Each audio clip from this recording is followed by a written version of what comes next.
they're definitely lying, because we know what happened and what crashed there. And how many people have rushed into biblical marriage because they're 22 and it's, why wouldn't we get married? There's no logical reason not to. And my opinion and reaction would be, just because something is the next step. It's like Jurassic Park. You spend all the time thinking,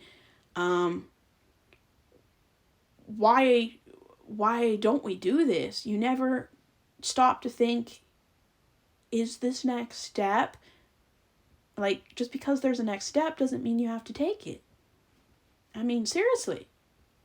Sometimes people just are better off not bringing the legal things into it. And if somehow you beat the odds, whether you're married or lifelong partners outside of marriage, and you beat those odds, we have enough legal protections and documents you can sign and file with the law that you don't need marriage anymore. I mean, you can have a will, a POA, a beneficiary. You don't need marriage. If you die and you have all those documents in place, you cannot be squeezed out of making funeral plans, controlling money, estate. And that's how a lot of people from the queer community could have legally binding commitment ceremonies, because they would put every asset, every possession, every portfolio, part of people's portfolio and insurance in someone else's name as a beneficiary. We don't need marriage anymore. And our culture really should start, and I don't want glorification, but our society needs to move away from the idolization of marriage and to find what works for you. Don't do it because your religion, your parents, your gender, and your racial heritage commands you to. If you want a marriage, then get married. But our culture needs to move to having as much respect and social status for people who choose to live together but not get married, but they have a solid, committed partnership, monogamous or not, as they view the traditional Stepford marriage and everything that goes along. Our society does not value things mainstream unless it's marriage. They just don't. Do you think that any sexual romantic relationship is even viewed in the same way of value compared to marriage? It isn't. They're always asking unmarried celebrities, when are you getting married? Like, we need to get over the expectation that people want to legally become someone's social property.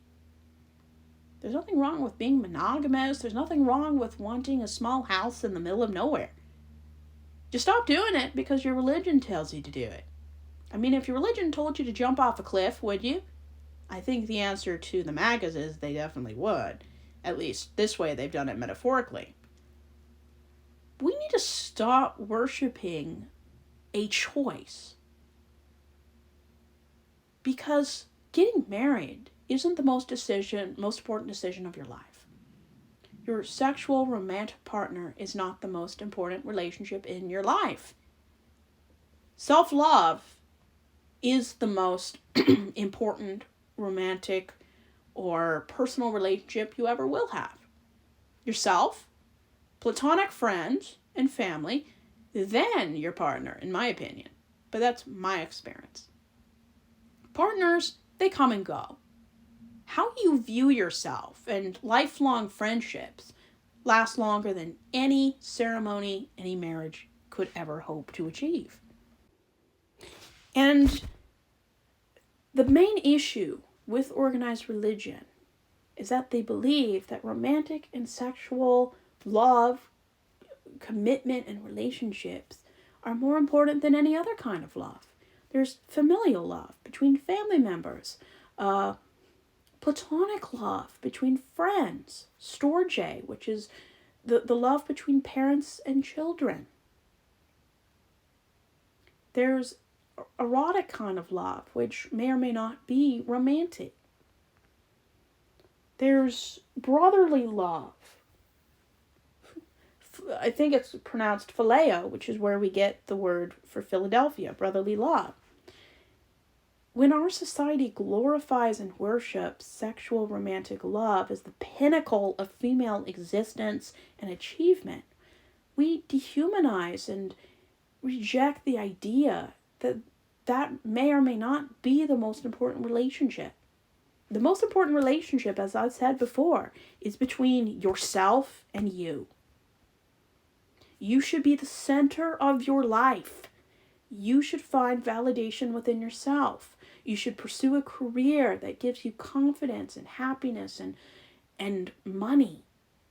Pursue a family if that's what will make you happy, but only if it makes you happy. If it's an expectation, do not pursue. If it's a requirement, do not pursue.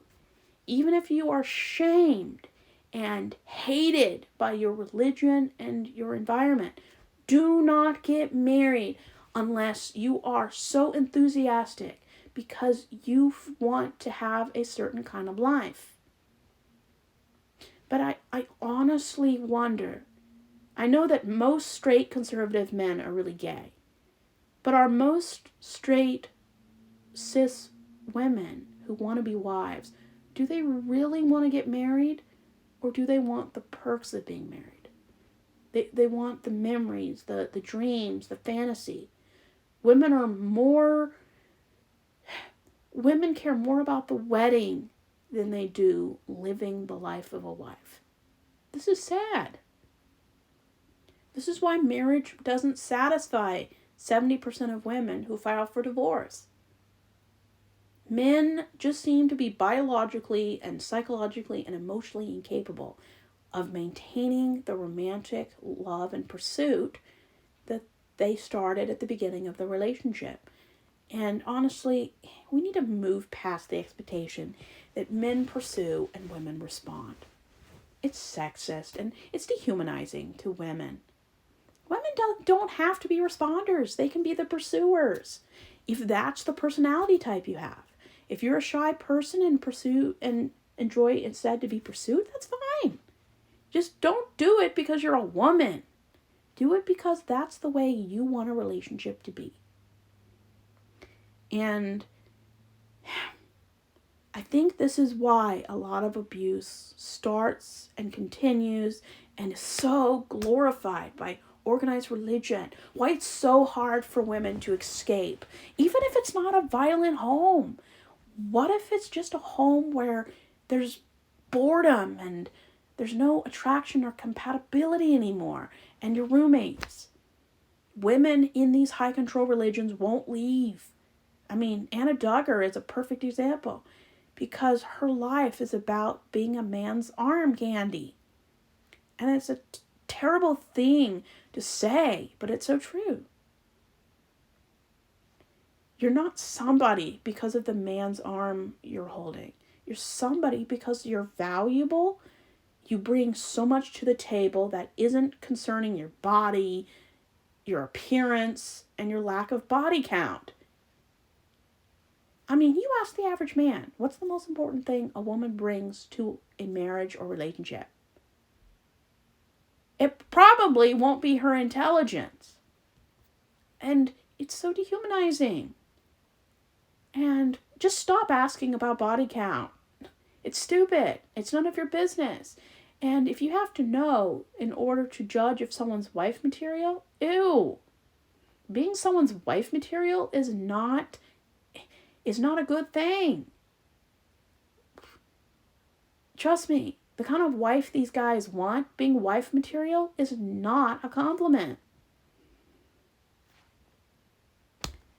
Our society glorifies Jacqueline Kennedy and villainizes Marilyn Monroe. Why? Because one is a traditional, silent, submissive arm candy, and the other actually owns their sexuality. They may be exploited, but at least they own it. We need to strive